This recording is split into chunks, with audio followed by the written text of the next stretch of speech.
Car Cost Canada provides the dealer cost, a list of rebates, plus discounted interest rates. The link is in the description below.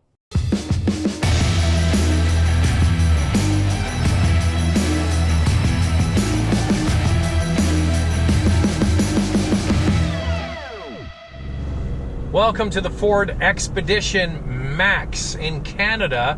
If you want the longer wheelbase, longer body, it starts at the limited trim and above. If you want just the shorter body version, you can get it on the XLT. So the great thing about having the job that I have, getting to test drive different vehicles, is when I need to go away on a road trip, I can book in a bigger car and leave my car at home. And I thought, we're heading out on a long road trip. Let's get something big and comfortable. Everybody's going to have a lot of room to spread out, and we can cruise comfortably. So we decided to pack up. I had the third row of seats down, and I put all of our bags and coolers and chips and all the stuff you take on a road trip, and I had it all behind the second row of seats. And wouldn't you know it, the other family that we were traveling with, their car had a tire let go. They were run flat tires. Now typically with run flat tires you're able to drive for an extended period, but these were worn out. So the tires let go, they couldn't drive on them, and they needed somebody to pick them up. Well, the good thing is we were about an hour behind, so we picked them up in this Expedition. I had to take everything that was behind the two rows of seats and stick it behind the third row. We did stick a couple of coolers between these two captain's chairs to give us some extra room. So we had to drive for about 3 hours with 7 people in this Expedition. And this is a tall family. Everybody, including the mom, is over 6 feet tall. So was it a good test of the space of this Expedition Max? Absolutely. Now I went in the back to show you here for the video. The second row of seats slide fore and aft. I slid one forward, and I still had room between my knees and the driving position where I sit. So that shows you just how much room there is. And then when you go into the third row of seats, you can see when that second row is moved forward, there's an enormous amount of space. And even shifting over to the right-hand side where the seat is in its furthest back position, there's enough room. Now it's not as comfortable as when the seat slid forward, but there's certainly enough room. So we were driving for about an hour and a half, and I asked them, I said, how are the seats back there? They said, very comfortable. Does anybody need to move around to stretch their legs out? And they said, no. They said, we're so comfortable, just continue on. So we drove 3 hours straight, nobody getting out of the car, nobody having to stretch their legs and move. So that was really something, and a real eye-opener, and it shows you just how big this Expedition is. So this is the Limited. You get the power seats in the back that fold down automatically with the switch of a button. In addition, they also come back up. That's the third row, the seats that you're going to use occasionally. There's another button you can push, and you can put all of the seats down, the second and the third row, automatically. So space on this thing is absolutely enormous. The one you see here has the big panoramic sunroof. It also has a big sunshade. It's got heated seats in the second row, and the front row here, heated and cooled. The dashboard is classic Ford. This is the one area I feel that Ford could do probably a better job compared to FCA with their new Ram pickup trucks, and maybe even some of the General Motors products, but this is very Ford F-150 inspired in here. This truck is built on the Ford F-150 platform. It has a lot of the same components. I'll tell you the differences in just a second, but very roomy and comfortable. We drove back without the extra family members in the vehicle, straight from the Okanagan here to Vancouver in about 4.5 hours, including some bumper-to-bumper traffic.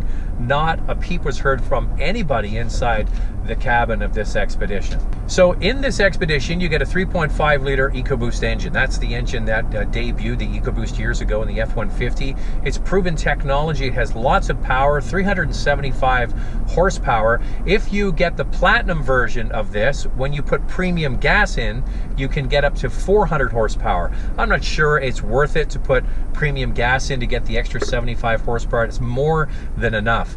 Now, all of the Expeditions equipped with this engine and all-wheel drive, in the Canadian market you get standard all-wheel drive, are capable of towing 8,200 pounds. So that's one of the reasons why you would need a vehicle like this.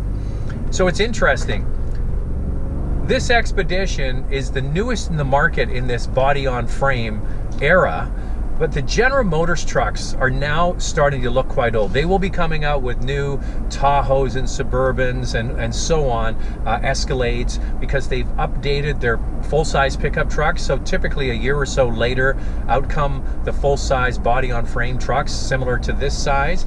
So I went to the launch of this vehicle, and one of the engineers told me, he said, we don't want to have an excuse for anybody to buy the General Motors trucks, because we've thrown so much at this new Expedition and the Lincoln Navigator version that there should be no reason for anybody to buy those GM trucks. Of course they're going to say that. But there's a lot of stuff that's here that's pretty compelling. First of all, they're using a 3.5 liter turbo 6-cylinder instead of a lot of the V8s in the General Motors trucks. They have the 10-speed automatic transmission they co-developed with General Motors. This one worked absolutely perfectly, flawlessly, in fact, to the point where I never even noticed it was there. So that's a major compliment to new technology. I find this transmission seems to do better with higher torque engines, and that's the case with this EcoBoost. So just like the Ford F-150, this uses aluminum. Everything that's metal and painted on the outside is aluminum, so all the body parts. And they shaved about 300 pounds of weight. Now you would think there would be more weight savings, because remember when the F-150 came out, it was 750 pound weight savings. But they've added more content into this truck. So they're heading in the right direction. Here's the thing, driving from Vancouver to the Okanagan and back over 800 kilometers, I averaged 12.9 liters per 100 kilometers. And I did the exact same trip a few years earlier with the Cadillac Escalade. Now granted, that has the larger V8 engine with cylinder management. So 12.9 with this EcoBoost 3.5 liter. With that Escalade with the larger engine, but half the cylinder switching off under light load, I was able to get 12 liters per 100 kilometers. And I'll put the equivalent miles per gallon underneath for you to see. So the Escalade got better fuel economy than this new lighter aluminum and turbo V6 version. Now, yes, we did have extra people on board for part of the trip, but I still think that truck did get better fuel economy. So the one you're looking at here has the Stealth Edition package, which gets these 22-inch wheels. You also get the blacked out high gloss grille. You get the high gloss black grille in the front, same for the side mirror caps. There's the running boards that are automatic. I really do like those. Those are black gloss on the outside as well. And across the bottom of the rear, there's a skid plate that covers the trailer hitch that's also high gloss black.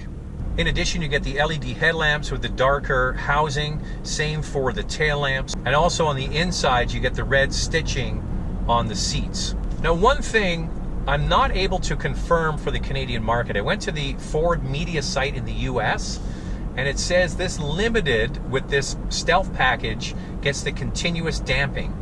Now in Canada, I wasn't able to go to the Ford media site. It's actually pretty terrible to find out anything about this truck.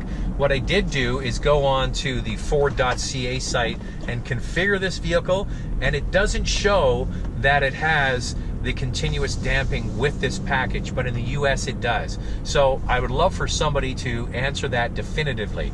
But what does it feel like with all of these people on board to drive? Well, it's a big, large, and heavy truck.